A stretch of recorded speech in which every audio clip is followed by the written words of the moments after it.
Hello, world. My next guest has an exceptional growth mindset, is a data driven by heart, and loves all parts of scaling businesses. He is a notorious growth hacker with a successful track record of scaling businesses and building teams at Upwork and Airtame, to name a few. He truly knows the pain points of rapidly scaling marketing and growth firsthand. And here to get radically transparent about it all is Steffen Hedebrandt, CMO of Dream Data. Steffen, welcome to the show. Are you ready to get radically transparent with me? Yes, Jen, I am ready to do that. Thanks for that introduction. Absolutely. I mean, you're a legend, I would say, in the data world, in the bringing products to market world, in the marketing landscape. And I have so many questions for you today, but we're really going to zoom in on a few. But before I can even get started, I know that the crowd is going to go wild with this first question. It's the traditional question that we use, to open every episode. So, Stefan, before we get started, can you share a little bit about what's keeping you up at night professionally these days? Yeah, I guess there's a few. One kind of is always kind of how do we run away from or how do we outpace competition, which is always there. Doing doing a marketing technology, you've probably seen the landscapes. There's many vendors, including Octopost as well. So you always gotta be on your toes and have to create more demand, convert better, deliver better in CS and so forth. So I'd say that's the one thing. And the other thing is, as we briefly talked about earlier, is that kind of how do you handle like positioning and communication as your product develops? Do you stick to what you initially said it was, or do you then try to expand the understanding of the product category or the the market you have sort of chosen, but now the product does more things? And I think this is one of those harder discussions because there's not necessarily like you'll never get any like clear examples of you did the right choice or you did not do the right choice as what you'd have with most data. But this is more like an opinionated like gut feeling. Of course, you can do some strategy work around it, but you have to kind of decide what are the kind of positioning that we choose to have in the market. Do we stick with the one people know us for, or do we dare to expand it? So this is some of the things that we think a lot about at Dream Data at the moment. Yeah, so do you sleep would be my next question. I do sleep, and I think I actually care quite a lot about it. And these days it's hard to listen to a podcast without listening to these longevity advice. So I do sleep with my watch on, so I can track how much sleep I get and so forth. But that said, have two small kids, which can be a blocker sometimes for the like deep sleep. But that's how life is. There you go. So speaking about, bringing products to market, do we keep the same messaging? Do we pivot? Do we build the same products? Do we, try something new? The theme I'm hearing is, right, what are some of the go-to-market strategies and what are other organizations doing when it comes to like benchmarking their go-to-market strategies? So I know that you recently released, keep me honest here, a report on the 10 must-know B2B marketing benchmarks for driving efficient growth. And I think it's really interesting because I've always been under the assumption that no two companies are the same, but these benchmarks are really interesting. Can you explain a little bit some of the key benchmarks that are outlined in your report or what you guys have found? Yeah, happy to talk about that, and maybe just a little bit the background of those benchmarks you referred to, Jen. So Dream Data basically helps our customers understand how they get new customers, and the way we do that is to take all the data they have about their customer journeys and pull it out of whatever silo that it resides in, and then we build like holistic account-based customer journeys where you can follow this was the first touch of this account, then four more stakeholders came in and now they bought.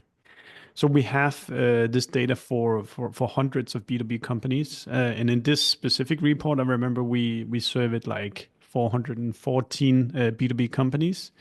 So, if you've gone to university, you know that that's probably not enough to call it science, but it's real data. And some of those real data shows really interesting benchmarks for other B2B companies to know of. One is kind of how long does it take from the first touch in an account until people sign a B2B contract? And the average we saw there was 192 days. So it's a very long cycle, meaning like if a lead signs up today, they're not buying before after the summer or in the fall or something like that. And that matters so much if we, as B2Bs in our go-to-market, want to have somewhat of a predictable revenue, because we then in marketing needs to be 1 or 2 quarters in front of the sales team. If the sales team has a big target in Q4, well, our marketing campaigns needs to start in Q1. So that's the kind of thinking, seeing these average benchmarks that hopefully we can inspire our customers and our audience to learn from, so they can help support the business winning more revenue. Do you want me to go on with Listen, some more benchmarks, Jen? I'm no, happy we're to. gonna get we're gonna get there. I was processing that research because I think what's really interesting, what you called out is right, marketing's role, those 190 days and understanding that number is pretty critical to what we as B2B marketers do. And, at Octopus, we like to call ourselves B2B to the core, if you will. And Mm. I think what you just proved, right, those sales cycles are longer. So we need to do and take maybe a more unique or more tailored or more niche approach. And so the first thing that popped into my head was the role of social media in the customer journey. And I was curious to know, based on your findings, are you seeing in those benchmarks, a stronger customer journey when an account's first interaction is originating from social? Or can you talk through a little bit about what you found regarding social media for B2B in those benchmarks? Yeah, I can kind of take you through a bit of it. So I've found something to say more is that the average deal has 6 stakeholders. It has 62 touches on average and touches 4 channels. Now you can kind of imagine if you need to go up to the 62 touches and a meeting it just counts for one, then you need to reach your customers other places. And I think at least for us, social and particularly LinkedIn is a big way of doing that. I think it's a great way to stay top of mind constantly with people. And I typically tend to kind of almost rant about that. No there's not a lot of content that is either top funnel or low funnel or whatever. I think it's about the only thing we control in B2Bs is that we constantly deliver high quality content in front of our customers. That might be something that is a top funnel piece, but it's actually somebody who's just about to sign the contract. They like the content and they go on to sign your contract. Now, in terms of speed from first touch to buy, we've seen that organic social is quite one of the slowest, if you want. There is review platforms takes an average of 70 days from you come from the G2s or Capterra until you buy. Organic social takes around 222 days on average. And I think that is also kind of just the nature of what it is, because a review platform is somebody who understands the category and know that now they need to make a decision. Whereas on social, you need to start very early because you're getting in front of people who might never have heard about you before. So you need to get out there and actively plant a lot of seeds for it to prosper when you need it. And that's what we do at Dream. Like LinkedIn social is probably the most important channel for our business. Absolutely. And something that you shared, right, regarding those 200 days, that's an interesting benchmark to think about, especially for anyone listening in who has, you know, most of us strong organic social strategies, and inclusive in that is employee advocacy and the earned social, right? So we'll get to the paid in a moment, but I think that that's a very interesting time frame to consider as you're building your strategies, right? Q1 to Q2 to Q3 is that 200-day number that you Yeah, I shared. think you should use this number also to like align with the rest of the company to be realistic about how long does things take. So we know that LinkedIn is massive in our industry, but we also know it takes a lot of time. So we cannot don't we can't skip social after a month if we're not able to kind of see a massive lift because it's way too early to do that conclusion. And I think it's the same with the customer journey length on average. We should use this to have conversations in our company so we make sure that the things that we bet on actually have enough time to prosper, or we are being patient enough to actually see the experiments through. Absolutely. Now, you mentioned organic being the slowest. Um, so it leads my head to head now to the direction of paid and ads. So, according to the benchmarks that you've looked at and analyzed, where should B2B marketers focus their ad budgets for the highest ROI? And is paid a bit faster moving? Paid is faster moving, and I think that's because it allows you to.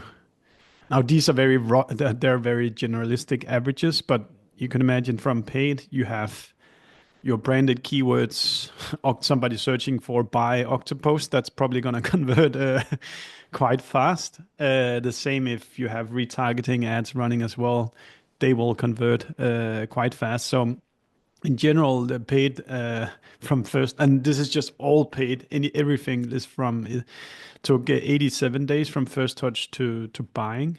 But of course, I'm sure if we did the effort of going into what is actually going towards cold audiences and retargeting audience and branded search versus not branded search, then there will be massive differences here. Yeah, yeah. Were there any surprising findings that you could share with us regarding your paid benchmarks? Or, Yeah, for me at least, it's surprising to see that the Google still takes up more than 50% of the B2B ad budget, which which really surprises me considering the fact that you have so little control over who's clicking on your ads, who's seeing the ads. Whereas on LinkedIn, you can say it's companies of this size in this industry, and it's the people that works in marketing or IT or whatever it is. You can set that in your targeting. But in on Google, somebody can be searching for a social media tool which you guys could be betting on, and it could be just a one-man consultancy company, but it could also be a 10,000 people perfect fit enterprise customer. But you have zero control over it, and you'll still have to pay the premium dollar to buy the click. So for me, I don't understand why B2Bs are not going even more heavily into LinkedIn, where they have much more control of who they are serving ads towards, as opposed to Google, where it's just very random who you pay for clicking on your ads. yeah. Of of course, many companies has a few very high intent keywords that make sense, but the broad targeting on the Google network really is very expensive and not super efficient. Yeah. Yeah, it really is interesting. And that's a surprising finding. Thinking about right B2B specifically, and just knowing that in B2B we do things differently. What, in your opinion, are the most influential touch points that we as marketing leaders should be looking closely at in order to drive those conversions? And how do you think that we as leaders should prioritize these? Oh, let me think. So I almost feel like a little bit like plugging our own product a little bit because we have the ability to track all like digital touch points, including which pages that people look at on our website. And when we do analysis of what content matters, saying you won 100 deals last quarter, which pages did those deals look at? It tends to be pages that doesn't get a lot of traffic that actually matters a lot in buying decisions. So I can give you a few Yeah, examples. The about page, which is kind of that one you update every second year or something like that, is actually one of the pages that people very often look at when they're making a decision whether they're buying a product or not. interesting. The integration pages, which is something where you just dump more and more logos, it's something people look at before they buy a tech product. And one thing we found for ourselves is the our community page that like links to a Slack community that popped up quite high, even though we had just linked it in the footer. which lets us to say, okay, let's give it a prominent position in our main navigation, because it's probably because people are looking to see are any other people using this product before we make a decision to buy this product. And I think what it shows is that you need to, of course, you need to think about where's the traffic coming from and where is it landing, but you also need to kind of reverse engineer a decision process to buy your product. It's not necessarily your front page that matters in that decision. It's more those due diligence steps you need to take when you're vetting a vendor that you should think about. And the problem is that they will not show up high in Google Analytics because they're not getting a lot of traffic. But if you don't have a tool like Dream Data, you need to ask your customers what were the pages on our website that you had to check before buying. So kind of flip the switch from thinking volume, which pages gets most volume, and then think about in a buying process, what are the pages that people will look at. That's really interesting. The About Us section, I think, makes a lot of sense, but it wasn't something I thought about until you mentioned it. But I think especially as we've moved into this right human to human connection, and it makes a lot of sense with everything we're talking about in our industries, right? That we sell to people, we market to people, people are behind the brand, and it makes sense to me that that's actually Yeah. a huge driver. But it only hit me now. So thank you for sharing that insight. Um, I Think know that about you, if yeah, you are to trust a company, what pages will you take a look at? I love I'm that sure question. that the LinkedIn page will also show quite high up because it's like, do they have employees? Are they firing the employees, or like what logos are they showing on that page? It's all these places where we kind of do like, well, our gut feeling kind of decides whether we can trust this company or not. That matter a lot. Absolutely. Absolutely. Are you seeing, besides speaking through the About Us page, which I think is really fascinating, and your community page, are you seeing any new trends emerge in how we should approach acquisition and retention based off of the benchmarks that you found? Not based off the benchmarks, but if I look towards like most customers of ours, there or many of our customers are moving into this.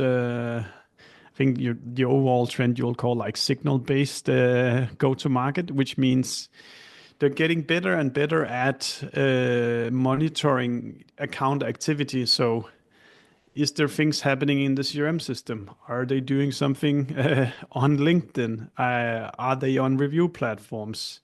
Are they clicking the URLs that you share from Octopost? Like instead of having an army of BDRs or AI SDRs or whatever people call them, just going out to random people, companies are getting better and better at like consolidating all their data, all the signals from accounts, and then doing much more efficient outreach based out of actually understanding what is the movement on every account. So all these business developers don't just randomly sit and shoot emails and call random people.